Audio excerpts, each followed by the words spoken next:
Rafah সহ গাজার উত্তরাঞ্চল ও মধ্যাঞ্চলেও ব্যাপক স্থল অভিযান চালাচ্ছে ইসরায়েলি বাহিনী। এতে গাজায় ধ্বংসস্তূপের নিচে অন্তত 10,000 মরদেহ আটকে থাকার সংখ্যা করা হচ্ছে। প্রাণ বাঁচাতে রাফা ছেড়ে আল মাওয়াসি ডেইর আল বালাতে কোনো মতে আশ্রয় নিয়েছে ফিলিস্তিনিরা। তবে চরম খাদ্য সংকটে তাদের দিন কাটছে না খেয়ে। ইসরায়েলি হুঁশিয়ারির পর হাসপাতাল খালি করে সরিয়ে নেওয়া হচ্ছে রোগীদেরও। হামাস পুনঃসংগঠিত হয়েছে দাবি করে পুরো গাজা জুড়ে স্থল অভিযানে ইসরায়েলি বাহিনী। বিচ্ছিন্ন গাজায় লাগাতার হামলায় কত মানুষ হতাহত হয়েছে তা জানা যাচ্ছে না। তবে ধ্বংসস্তূপের নিচে 10,000 মরদেহ থাকার সংখ্যা গাজা কর্তৃপক্ষের।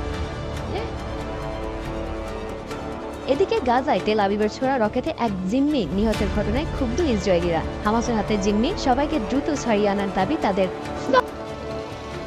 যুদ্ধবিরতি ইস্যুতে গেল কয়েকদিন গণমাধ্যমকে এড়িয়ে চলেছেন মার্কিন প্রেসিডেন্ট বাইডেন। তবে শনিবার সুর পাল্টে যুদ্ধবিরতির বিলম্বের জন্য হামাসকেই দায়ী করেন তিনি। জিম্মিদের মুক্তি দিলে পরদিনই যুদ্ধবিরতি সম্ভব বলে দাবি করেন বাইডেন। 1 ইঞ্চি জায়গাও যেন অক্ষত না থাকে সেভাবেই করা হচ্ছে হামলা। মাটির নিচে থাকা হামাসের দুর্গ ধ্বংসই লক্ষ্য তাদের। যদি অঞ্চলটি হামাস মুক্ত দাবি করে সেনা সংখ্যা কমিয়ে নিয়েছিল তেল আবিব, তবে নতুন করে সশস্ত্র গোষ্ঠীটি মাথাচাড়া দিয়ে ওঠায় কার্পেট বোমার আশ্রয় নিয়েছে আইডিএফ, যার নিন্দা জানিয়েছে অধিকার সংগঠনগুলো। বিশ্ব গণমাধ্যমের নজর রাখায় আটকে গাজার জাবালিয়ায় ভয়াবহ আগ্রাসন শুরু করেছে ইসরায়েল। নিষিদ্ধ কার্পেট বোমা ফেলছে তারা। এতে প্রাণ গেছে বহু ফিলিস্তিনের, দিক বিদিক পালিয়ে বাঁচার চেষ্টা করছে বাকিরা। এতদিন একমাত্র রাফা ক্রসিং দিয়ে ত্রাণ প্রবেশ করছিল গাজায়।